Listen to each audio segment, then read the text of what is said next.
So this is everything that John Dean confronts when he comes back to the White House.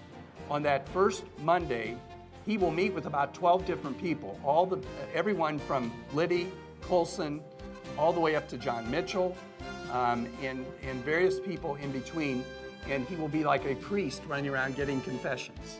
And so the issues that we're going to raise in this seminar are what were his obligations on that day and what did he need to do back then, and how would the rules today change?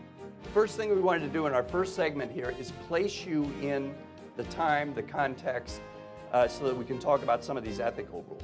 I said, John, I have a case here that will change the law forever. It was a case that Oliver North would later have, where, notwithstanding the activities he engaged in, he beat the rap. I told Charlie very early, I said, Charlie, I have no interest in beating the rap, but I'm trying to understand how all these bad decisions were so consistently made by men who really weren't evil. They really didn't want to go to the White House to commit crimes. They really had the public interest generally in mind. They were people who knew power could do good and power could be bad. And so how did these bad decisions get made one after another?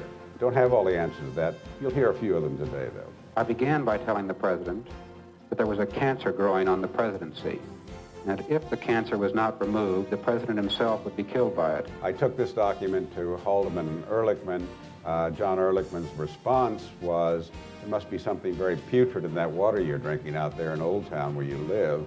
In day-to-day practice, these rules aren't just ideals, they actually help you in your practice. Because of the national security, or in this case, because of a threat to internal peace and order of a significant magnitude, then the president's decision in that instance is one that enables those who carry it out to carry it out without violating the law. There's no question there was incompetency with Watergate.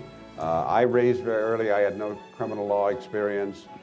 There was nobody on that staff who had criminal law experience.